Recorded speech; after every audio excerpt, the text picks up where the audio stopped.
Assalamualaikum warahmatullahi wabarakatuh.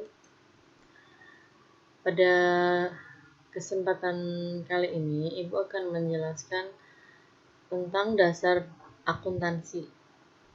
Kita masuk ke bab 2, masih di kelas 12 semester 1 ya. Oke.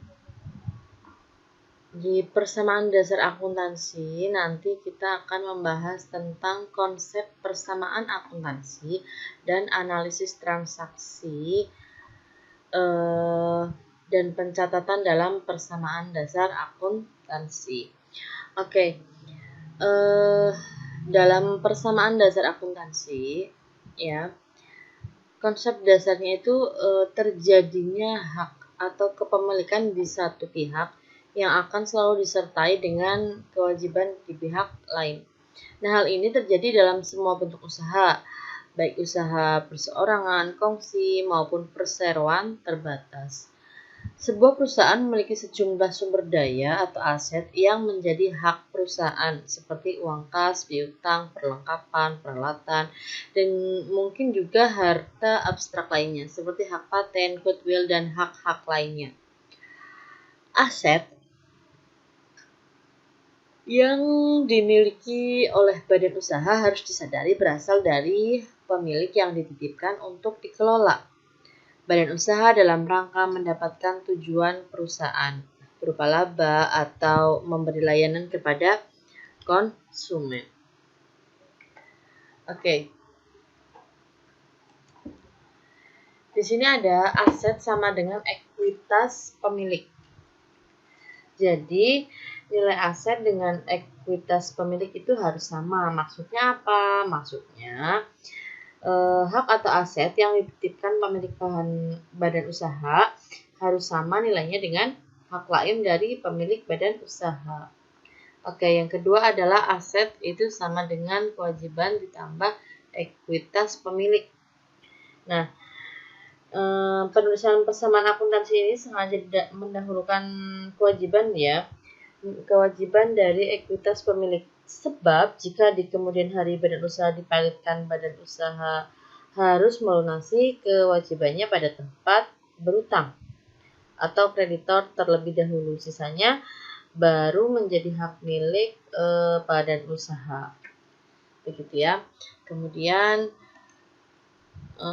yang selanjutnya adalah pengelompokan akun. Nah, di pengelompokan akun ini nanti akan belajar tentang aktiva, kemudian ada liabilitas ya. Liabilitas itu sama aja kewajiban. Kemudian sama hak ekuitas pemilik. Jadi ada 3 yang akan kita bahas selanjutnya. Yang pertama itu aktiva. Oh ya, sebelumnya pengelompokan akun. Nih ya.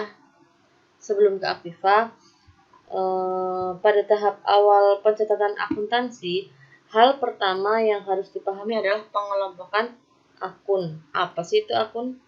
Akun itu catatan transaksi tentang semua perubahan yang telah terjadi dalam aktiva, kewajiban, atau ekuitas pemilik suatu usaha selama periode tertentu. Nah, sekarang kita masuk ke aktiva. Aktiva itu sama dengan aset ya. Sumber daya ekonomi yang akan memberikan manfaat kepada perusahaan di masa depan.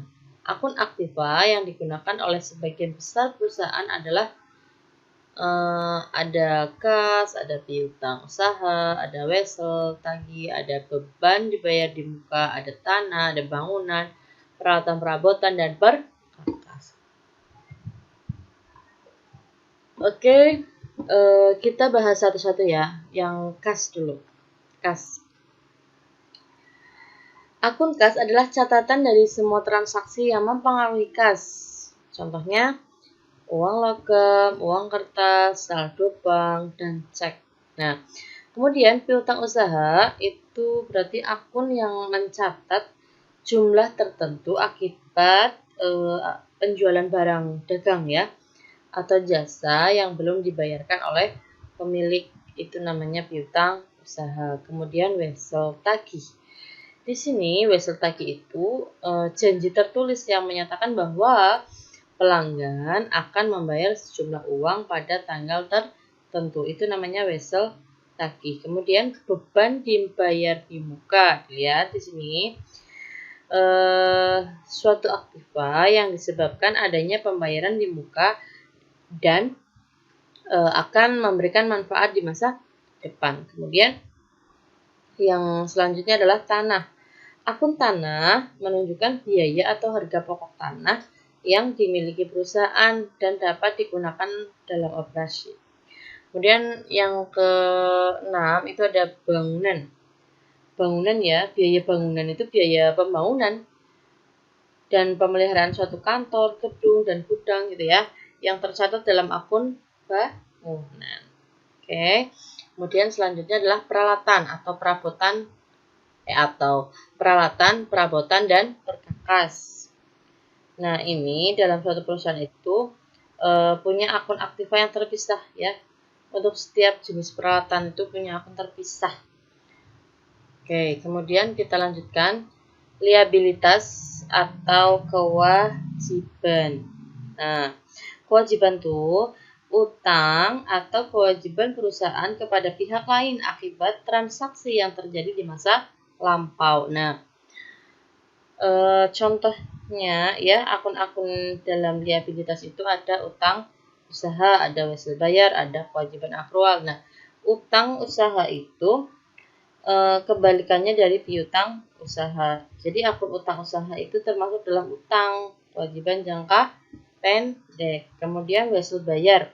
Nah, wesel bayar itu akun kebalikan dari wesel tagih. Wesel tagih itu kan yang tadi ya di aktiva. Nah, sekarang di kewajiban itu ada wesel bayar, utang yang dimiliki perusahaan karena menandatangani surat promes untuk meminjam uang atau membeli sesuatu. Kemudian yang ketiga adalah kewajiban akrual.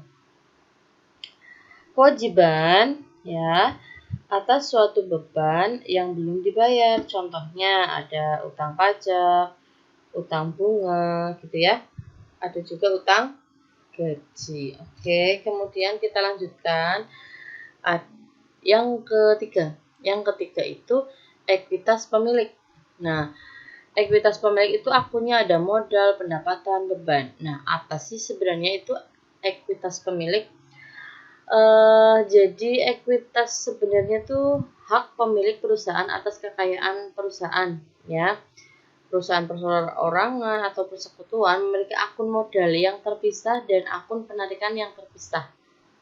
Oke, bagi setiap pemilik. Jadi akunnya itu sebenarnya nih akunnya masih ada satu lagi di sini sebenarnya 1, 2, 3, 4 ya. Yang 4-nya itu berarti penarikan.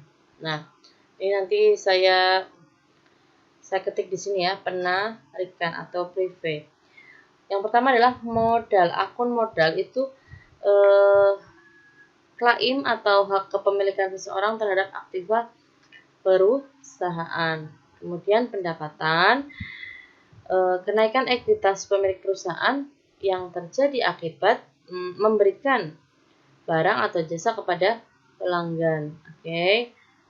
Ada dua pendapatan ya, ada dua macam. Yang pertama ada pendapatan usaha, yang kedua ada pendapatan di luar usaha. Oke, yang ketiga adalah beban. Beban itu akun yang menciptakan kewajiban dengan menggunakan aktiva perusahaan dalam kegiatan yang dilakukan oleh perusahaan. Kemudian yang keempat di sini penarikan. Nah, penarikan itu berarti pengambilan ekuitas oleh pemilik yang biasanya digunakan untuk keperluan pribadi. Akun ini akan mengurangi ekuitas pemilik. Ya, jelas. Jadi, ekuitas pemilik itu akunnya ada 4 ya. Modal, pendapatan, beban, dan penarikan. Oke. Sekian materi yang bisa Ibu sampaikan pada pertemuan kali ini. Minggu depan kita akan membahas tentang analisis transaksi dan pencatatan dalam persamaan dasar akuntansi.